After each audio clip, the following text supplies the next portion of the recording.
Merci de nous suivre. Bonjour à tous et bienvenue. Voici les titres de cette nouvelle édition.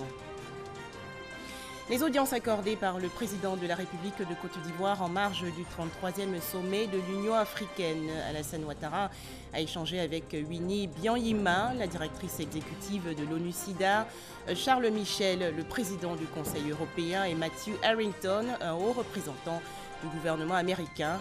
Plus de détails en début de journal. En Côte d'Ivoire, plusieurs hôpitaux et centres de santé en voie de construction ou de réhabilitation, des actions inscrites dans le programme du gouvernement. Le ministre de la Santé et de l'Hygiène publique, le docteur Eugène Akaouélé, a visité récemment les travaux de l'hôpital général de Yopougon-Atié et ceux du centre de santé du village de Béago. Enfin, plus de 900 morts en Chine dus au coronavirus. Des experts de l'Organisation mondiale de la santé vont mener des enquêtes dans le pays.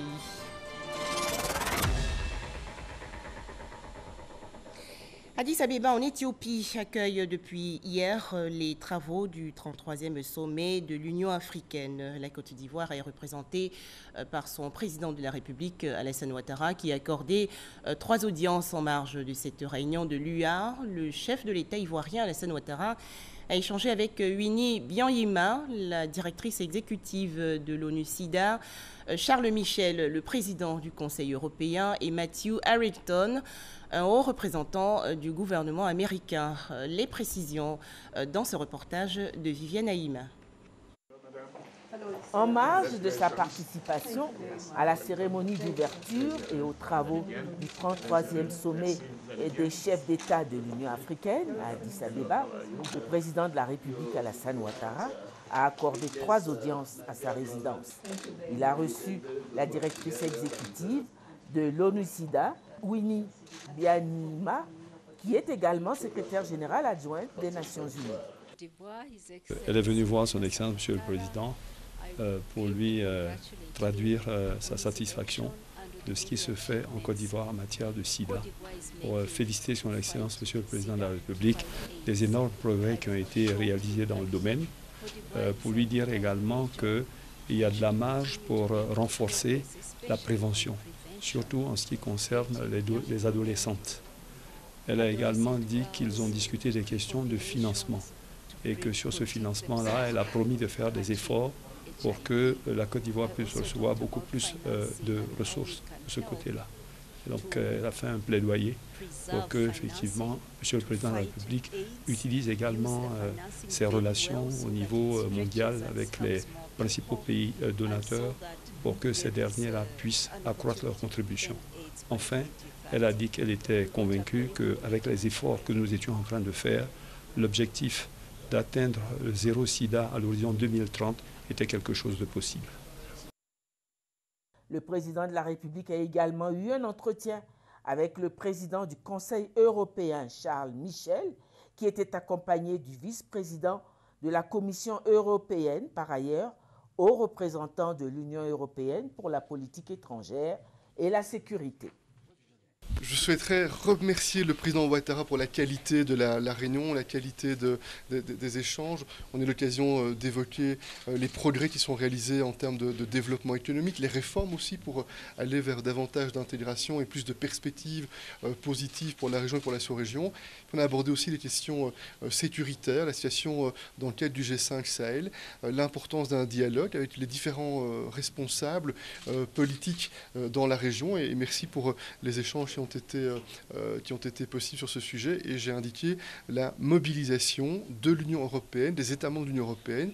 Il y aura d'ailleurs prochainement des réunions à Bruxelles, voir comment on peut renforcer des capacités pour venir en soutien aux efforts qui sont accomplis sur le terrain. Et puis nous avons eu l'occasion aussi de présenter une invitation au président afin que l'on puisse prolonger lors de visite officielle à Bruxelles cette coopération entre la Côte d'Ivoire et l'Union européenne.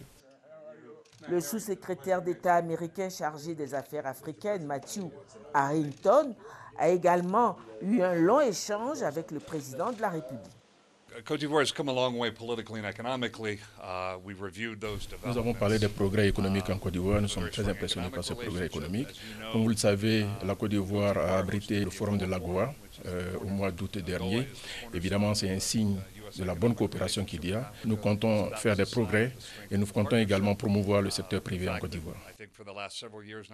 Après ces différentes audiences qu'il a accordées, le président de la République a pris part au sommet extraordinaire de la CEDEAO, organisé en marge du sommet de l'Union africaine. L'un des temps forts de ce 33e sommet de l'Union africaine a été la passation de pouvoir entre le président égyptien Al-Sisi et son homologue sud-africain Cyril Ramaphosa, qui prend ainsi officiellement la présidence tournante de l'UA pour 1 an. Les travaux du 33e sommet de l'Union africaine se sont ouverts hier à Addis Abeba en Éthiopie. Retrouvons Viviane Haïm. Ce 33e sommet des chefs d'État et de gouvernement de l'Union africaine, qui a ouvert ses assises ce dimanche au siège de l'organisation panafricaine à Addis Abeba, a enregistré une forte présence de participants. Les chefs d'État ont honoré nombreux le rendez-vous. Le chef de l'État ivoirien, le président Alassane Ouattara, tout comme les années précédentes, était présent à cette grande réunion annuelle autour des problèmes et défis du continent. Le thème retenu pour ce 33e sommet, faire taire les armes, créer les conditions propices au développement de l'Afrique. Une vision qui est désormais un objectif que l'Union africaine s'engage à réaliser sur le continent africain. Le président de la Commission, Moussa Faki Mahama, dans son exposé sur la situation sécuritaire en Afrique, a mis en évidence l'urgence d'une solidarité des Africains eux-mêmes autour des pays du continent qui sont aux prises avec les attaques répétées des groupes terroristes. Également, concernant le conflit qui secoue la Libye, il a souhaité une plus grande implication de l'Afrique pour son règlement. Dans la riposte à cet ennemi particulièrement sanguinaire et aveugle, le déficit de solidarité africaine est déconcertant. Comment échapper à l'insoutenable questionnement sur nos silences au sujet de la situation de ces pays frères? Pour parler sans détour, en dehors des pays victimes eux-mêmes, du Rwanda et de l'annonce de la CEDEAO, aucun autre État africain, à notre connaissance, y compris ceux de notre Union, qui disposent d'importants potentiels économiques, financiers, industriels, logistiques et militaires, n'ait fait le geste de solidarité que les frères en péril sont en droit d'attendre. Je souhaite vivement que cette solidarité africaine soit le fer de lance de la coalition internationale pour le Sahel qui nous unit avec nos amis et partenaires dans le monde. Sur la Libye, l'Afrique a constamment rappelé de la voix la plus audible son rejet de la solution militaire de cette crise. Je salue et soutiens la décision du comité du haut niveau sur la Libye pour le lancement rapide d'une initiative de paix et de réconciliation en Libye, en harmonie avec les décisions de la conférence de Berlin et conformément au principe de la solution des problèmes africains par les Africains, loin des ingérences extérieures aux agendas rivaux et périlleux pour l'Afrique. Dans le règlement des différents conflits sur le continent, l'Union africaine travaille en partenariat avec les Nations unies. Le secrétaire général de l'ONU, Antonio Guterres, est venu réaffirmer devant l'auguste assemblée des chefs d'État son engagement sans faille à continuer la collaboration étroite de l'ONU avec l'Union africaine. Ce 33e sommet des chefs d'État de l'Union africaine a vu la passation de charges entre le président sortant et le nouveau président élu à la tête de la conférence des chefs d'État et de gouvernement de l'organisation. Le chef de l'État égyptien Abdel Fattah al-Sisi, qui a assuré l'exercice 2019, a passé le flambeau au chef de l'État sud-africain Cyril Ramaphosa pour l'exercice 2020. L'exercice 2021, a-t-on déjà fait savoir, sera assuré par la République démocratique du Congo. Après la cérémonie d'ouverture, les travaux en plénière des chefs d'État se sont déroulés au cours de l'après-midi et se poursuivront dans la matinée du lundi. En Côte d'Ivoire, la toute première édition des Prix Awards de la Bourse régionale des valeurs mobilières. Événement le 8 février dernier dans la commune de Cocody en présence du vice-président de la République, Daniel Cablon-Duncan. Il s'agissait de célébrer l'excellence des acteurs du marché financier. Ahmed Traoré et Herman Guivet. La BRVM, la Bourse régionale des valeurs mobilières, célèbre l'excellence sur le marché financier de l'espace UEMOA, l'Union économique et monétaire ouest-africaine. Ce sont au total 7 catégories qui ont été célébrées lors de cette première édition des Prix Awards de la BRVM, en plus du prix spécial destiné à la diaspora et du prix spécial du développement de la culture. Le travail bien fait, l'excellence paye et doit être reconnue. Parce que effectivement, il y a des acteurs qui travaillent de façon ardue pour faire développer notre marché, pour faire avancer notre marché à plusieurs niveaux. Une initiative fort appréciée par Daniel Cablon-Duncan, le vice-président. Nous avons besoin de mobiliser l'épargne, soit à travers les différents instruments dont on a parlé tout à l'heure, que ce soit au niveau des emprunts obligataires, soit au niveau donc, disons, de la cotation des sociétés en bourse, etc., de manière à pouvoir financer de plus en plus de manière autonome nos économies. Il y a encore davantage d'actions de sensibilisation au niveau donc de la population, de manière qu'elle sache que c'est un instrument banal qui permet de mobiliser l'épargne et de l'orienter vers le développement. Daniel Cablon-Duncan a exhorté les entreprises ivoiriennes à la saine émulation, leur souhaitant tous ses vœux de succès pour la prochaine édition des Prix Awards de la BRVM. La Côte d'Ivoire veut renforcer sa coopération avec la Suisse. Le président du Sénat ivoirien, Jeannot Ahoussou-Kouadio, a reçu, il y a quelques jours, Anne Logon-Moulin, l'ambassadeur de la Suisse en Côte d'Ivoire. Leurs échanges se sont déroulés à Yamoussoukro, dans la région centre du pays. Les détails, Kader Sogodogo, de RTI Bouaké. Son Excellence Anne Logon-Moulin dans les locaux du Sénat ivoirien à Yamoussoukro. Une visite au président du Sénat, Jeannot Ahoussou-Kouadio. Un entretien d'une quarantaine de minutes qui a trait au renforcement de la coopération entre la Côte d'Ivoire et la Suisse. Nous sommes dans la continuité. Dans la continuité de la belle et grande coopération entre la Suisse et la Côte d'Ivoire, dont l'initiateur premier est le président Félix Houphouët-Boigny, qui depuis toujours a pris pour modèle de développement, modèle d'équilibre social et de cohésion sociale la Suisse, qui est certes un pays géographiquement petit, mais grand par le type de modèle que la Suisse a toujours donné à l'humanité. Yamoussoukro, pour moi, c'est aussi la première fois que je me rends ici. C'était important que je vienne dans la capitale politique, également voir la basilique. Et en effet, on a des relations qui sont marquées par la stabilité, la confiance et l'amitié entre nos deux pays. Et c'est ça qu'on veut tous poursuivre et qui a été réitéré durant cet entretien excessivement chaleureux. Les relations diplomatiques entre la Côte d'Ivoire et la Suisse sont vieilles de 58 ans. Elles sont intenses dans les domaines de la formation, de la culture et de l'économie. Toujours en Côte d'Ivoire, plusieurs infrastructures sanitaires en voie de construction ou de réhabilitation. Ces actions s'inscrivent dans le programme gouvernemental. Le ministre de la Santé et de l'Hygiène publique, le docteur Eugène Akaawele, a visité récemment les travaux de l'hôpital général de Yopougon-Atié et ceux du centre de santé du village de Béago. Les précisions de Salima Toudia. Au centre de santé du village communal de Béago, le ministre de la Santé et de l'Hygiène publique visite ce chantier en réhabilitation depuis la fermeture du CHU de Yopougon. Les bâtiments sont rénovés, reste l'installation des équipements déjà acheminés sur les lieux. 3 services délocalisés du CHU de Yopougon, notamment le service de néonatologie et pédiatrie, devront être installés sur cette infrastructure sanitaire. Le cap est mis sur Yopougon-Atié. Ici, l'hôpital général se fait en lifting, un véritable chantier qui est passé d'une simple réhabilitation en une construction.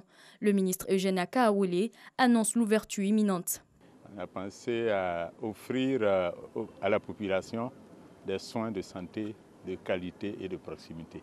Il y a ici l'expression de l'engagement du Premier ministre qui suit tous ces travaux, qu'il y a ici l'expression du leadership du président de la République. Dans quelques mois, nous verrons donc sortir ici un hôpital parfaitement aux normes. Là, nous voyons uniquement les bâtiments, mais lorsque ça va finir, ce seraient des équipements de dernière génération qu'on verra ici. C'est le lieu, je crois, de rendre hommage au personnel de santé qui fait de son mieux pour assurer la continuité du service. Les hôpitaux généraux de Koumassi, Port-Boué ou encore Agnaman devront bénéficier également d'une réhabilitation pour un coût global de 65 milliards de francs CFA, a annoncé le ministre de la Santé. Autre actualité nationale, le ministre de l'Environnement et du Développement durable, le professeur Joseph Seka a procédé récemment à la remise d'arrêtés portant délivrance d'agréments au bureau d'études et consultants indépendants. Ces documents vont leur permettre de mener à bien leur mission d'évaluation environnementale. Les explications de Amadou Ouattara. Cette cérémonie vient ainsi marquer la phase finale du processus de renouvellement et d'attribution des agréments lancé depuis décembre 2019.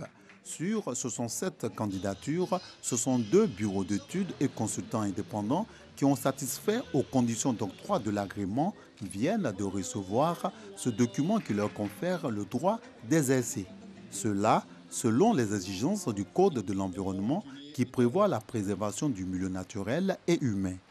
Satisfaction donc pour les récipiendaires qui affirment que le métier de l'évaluation environnementale connaît un regain d'intérêt. L'évaluation environnementale devient une science très importante. Il ne peut y avoir de développement sans évaluation environnementale. Ce document que nous venons de recevoir est capital et très important pour nous en termes de fonctionnement de nos bureaux d'études. Le ministre de l'Environnement et du Développement durable invite les bureaux d'études et consultants indépendants à présent détenteurs d'agréments à fournir des travaux de qualité. Notre loi fondamentale dispose en son article 27, et je cite, « Le droit à un environnement sain est reconnu à tous » et en son article 40, « La protection de l'environnement et la promotion de la qualité de la vie sont un devoir pour la communauté et pour chaque personne physique ou morale. » Nous sommes tous interpellés, mesdames et messieurs, et notre responsabilité engagée à œuvrer dans une synergie parfaite à la sauvegarde de notre patrimoine commun pour le bien-être des populations. Cette remise d'agrément s'est tenue au siège de l'Agence nationale de l'environnement ANDE. L'ANDE est chargé, entre autres, de conduire la procédure de mise en œuvre des études d'impact environnemental en Côte d'Ivoire à travers l'examen technique des rapports d'évaluation environnementale présentés par les porteurs de projets. Direction la région de Gbeke, dans le centre du pays. Le programme de renouvellement du parc automobile avance bien. 66 minicars et camions-bennes neufs ont été offerts récemment à 40 entreprises de transport. Le ministre en charge des transports, Amadou Kone, a procédé à la remise des clés de ces véhicules. Boubacar Silla et Kader Sogodogo de RTI Bouaké. 66 véhicules flambant neufs, d'un montant global de 2 640 millions de francs CFA. Le programme de renouvellement du parc automobile ivoirien et du renforcement de la sécurité routière dépose ainsi ses valises à Bouaké. Nous nous réjouissons pour les transporteurs qui voient leur parc renouvelé. Mais je me réjouis tout particulièrement pour nos populations. Je veux que ces populations soient transportées dans de meilleures conditions. Parce que malheureusement, nos parents souffrent dans les véhicules de transport. Malheureusement, beaucoup de nos parents perdent encore la vie dans les véhicules de transport. Rien que l'année dernière, sur les routes de Côte d'Ivoire, c'est plus de 1500 personnes qui ont perdu la vie. Et c'est trop et c'est beaucoup. Une aubaine pour les transporteurs qui se frottent déjà les mains. Monsieur le ministre, notre rêve est devenu réalité. Monsieur le ministre, dès son accession à la magistrature suprême de notre pays, son Excellence, Monsieur le Président de la République, a promis aider les transporteurs du pays à améliorer la mobilité. Monsieur le ministre, la cérémonie de ce jour est au-delà de nos espérances. Boaké est le candidat du système de transport ivoirien. Quand Boaké marche, tout marche. C'est pour cela que nous voulons vous dire que vous, monsieur le ministre, que dire de ce que vous avez pu faire pour que nous soyons là aujourd'hui? La cérémonie de remise de clés de véhicules à Boaké est la deuxième étape de la massification du programme de renouvellement du parc automobile ivoirien. Après Boaké, ce sont les transporteurs de San Pedro, de Sassandra et de Korogo qui verront leur parc automobile renouvelé. À l'étape de Boaké, le ministre Jean-Claude Kwasi, cadre de la région de Gbeke, représentait le Premier ministre Amadou Gon Coulibaly, chef du gouvernement. Quel bilan 2019 pour la société ivoirienne de télédiffusion IDT? Son directeur général, Yeo Adama Benoît, a exprimé il y a quelques jours sa satisfaction, notamment en ce qui concerne le déploiement de la télévision numérique terrestre sur l'ensemble du pays. Davis Oyo et Abou Sanogo. La société ivoirienne de télédiffusion IDT passe en revue ses activités de l'année écoulée. Nous avons commencé le déploiement de la TNT et en si peu de temps, au jour d'aujourd'hui, nous sommes à près de 60% de couverture du territoire, chose que personne ne présageait. Parce qu'on s'est dit que ça allait prendre des lenteurs, parce qu'on le voit un peu ailleurs. Mais au jour d'aujourd'hui, nous sommes fiers en tout cas de ce que nous avons fait. Et nous pensons aussi que les éditeurs qui nous accompagnent également sont quand même contents de ce qui se passe. Pour l'année 2020, année électorale, Adama Yeo Benoît a présenté sa stratégie pour assurer la couverture totale des 35 sites que compte la Côte d'Ivoire d'ici à juin 2020. J'ai échangé avec l'intégrateur qui est prêt aussi, lui, à vraiment booster tout le système. Et donc, ensemble, nous allons mettre en place toute une petite stratégie, c'est-à-dire que tout simplement, au lieu de partir site par site, nous allons attaquer plusieurs sites en même temps pour pouvoir vraiment déployer en si peu de temps la TNT sur tout le territoire ivoirien. Un challenge qui passe également par le dévouement des agents. Nous venons fraîchement de lancer la TNT officiellement à Korogo. Donc d'ici juillet déjà, il sera question de couvrir tout le pays et naturellement permettre aux éditeurs d'accompagner les éditeurs de chaîne, d'accompagner le processus électoral cette année pour que la démocratie triomphe en images et en son. Depuis le 8 février 2019, la TNT est une réalité. La télévision numérique terrestre véhicule les vidéos en haute définition. Elle exploite les normes DVB-T associées au format vidéo MPEG 4. En Côte d'Ivoire, la TNT vient pour permettre aux populations d'avoir des images et sons de qualité. À présent, l'investiture du bureau de l'Union nationale des agents de radio de proximité de Côte d'Ivoire. Lina Rapti a pour objectif d'organiser le milieu des agents des radios de proximité. Astou Touré. Il conduira pendant 5 ans les destinées de l'Union nationale des agents de radio de proximité de Côte d'Ivoire, UNARAPSI. Yacouba Sissoko entend contribuer à l'amélioration des conditions de vie et de travail de ses collaborateurs, mais aussi à promouvoir la solidarité, l'entraide, le civisme et le vivre ensemble au sein de la corporation. Aujourd'hui, les agents des radios de proximité de Côte d'Ivoire ont décidé de prendre en main leur destin. Et aujourd'hui, je suis fier de ce regroupement. Cette association regroupe à son sein plus de 120 radios de proximité et de la Côte d'Ivoire. La cérémonie d'investiture a été faite en présence du ministre de l'Éducation nationale, de l'enseignement technique et de la formation professionnelle, Kandia Kamara, également marraine de cette cérémonie. L'école et le secteur de la communication sont deux secteurs qui œuvrent à l'information des populations, qui œuvrent à la communication aussi, qui œuvrent à l'éducation.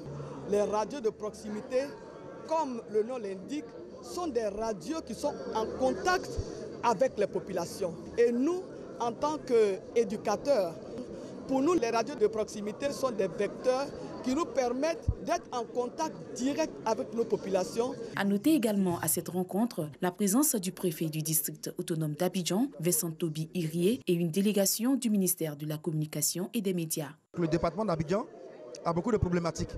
Comment informer les populations des questions d'inondation, des questions de sécurité des questions de maladie, des questions d'éducation, des questions d'intérêt public, sans passer par ces radios au niveau des communes qui relaient le message. Donc on a besoin de travailler avec ces radios, on a besoin de véhiculer des messages, mais également de recueillir les préoccupations de la population. L'Union nationale des agents de radio de proximité de Côte d'Ivoire, UNARAPSI, a été créée en 2004. Il regroupe plus de 500 membres, agents et stagiaires y compris.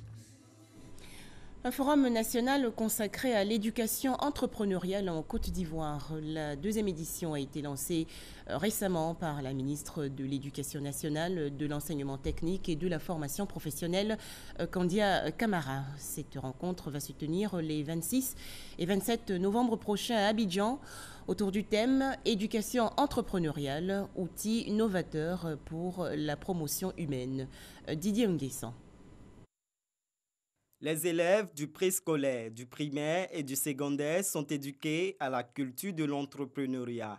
Ces apprenants sont instruits sur la gestion des micro-entreprises, une initiative de la direction de la vie scolaire, du ministère de l'Éducation nationale, de l'enseignement technique et de la formation professionnelle qui met en lumière le savoir-faire et le niveau d'appropriation par les élèves de l'esprit et des qualités d'entrepreneurs. Il y a eu une diffusion d'une note de service ministériel portant intégration de l'éducation entrepreneuriale dans les emplois du temps de plus de 2500 écoles préscolaires, primaires et secondaires. À travers l'éducation entrepreneuriale, la ministre de l'Éducation nationale, Kandia Camara, veut amener les apprenants à s'intégrer dans la vie active et répondre aux défis de l'employabilité. Elle invite les établissements à s'approprier le programme Éducation entrepreneuriale. L'école doit donc s'ouvrir sur le monde du travail parce qu'elle ne doit pas évoluer en vase clos, fermée sur les réalités qui attendent demain les enfants d'aujourd'hui. Le deuxième forum sur l'entrepreneuriat en milieu scolaire, lancé par la ministre de l'Éducation nationale, s'articule autour du numérique et de la valeur humaine. 3000 visiteurs sont attendus les 26 et 27 novembre 2020. Les élèves participants y présenteront près de 100 projets. Le chapitre culture en images. Comment avancent les préparatifs du marché des arts du spectacle africain édition 2020? Le Massa 2020 va se tenir du 7 au 14 mars prochain dans le district d'Abidjan. Mais avant, cette séance d'information pour expliquer aux journalistes l'évolution du projet. Réunir les financements qui vont... Corée du Sud sur la sécurité, la paix et l'épanouissement humain. C'était lors du sommet sur la paix mondiale. Les explications dans ce reportage de Dangui Dangui. Tous les participants au sommet mondial sur la paix en Corée du Sud sont unanimes. La paix est précieuse pour l'homme et pour l'humanité. Reste maintenant une question. Comment avoir une paix durable à quelque niveau qu'on se trouve? À chacun son approche. Où recherchons-nous la paix et la sécurité? En achetant des armes, en achetant des munitions, en se préparant pour la guerre. Puisque la guerre émane de l'esprit des hommes, la paix doit être construite dans l'esprit des hommes. Mais la Côte d'Ivoire, nous avons différentes ethnies, mais sommes des frères. Donc il faut qu'on cultive la cohésion sociale pour pouvoir élaborer la paix en Côte d'Ivoire. Cette initiative est à encourager et je pense qu'on fera tout pour faire venir cette dame-là en Côte d'Ivoire. Nous considérons les choses matérielles plus importantes que les hommes. C'est cela la plus grande faille de notre système. Le prix Sunak pour la paix sanctionne les leaders ou personnalités qui inscrivent leurs actions en faveur de la paix dans une logique d'interdépendance, de prospérité mutuelle et de promotion de valeurs universelles. À présent, ce communiqué à l'attention des candidats au pèlerinage à la Mecque 2020. Le commissariat du Hajj informe les candidats au Hajj 2020 et l'ensemble de la communauté nationale que le début des opérations des consultations médicales pré-pèlerinage et d'inscription initialement prévues pour ce lundi 10 février 2020 est reporté au lundi 17 février 2020. Le commissariat du Hajj présente ses sincères excuses pour tous les désagréments causés par ce report indépendant de sa volonté. Fait à Abidjan le dimanche 9 février 2020 pour le commissariat du Hajj, Imam Bachir Ouattara. Enfin, le coronavirus ne cesse de courir en Chine, plus de 900 morts et plus de 40 000 contaminés. Une équipe d'experts internationaux de l'Organisation mondiale de la santé se rend aujourd'hui dans ce pays pour enquêter sur l'épidémie. Ces médecins vont également constater sur le terrain l'impact des mesures prises par les autorités chinoises et notamment la stratégie de confinement des villes pour tenter de contenir la maladie. Et c'est la fin de ce journal. Merci de nous avoir suivis.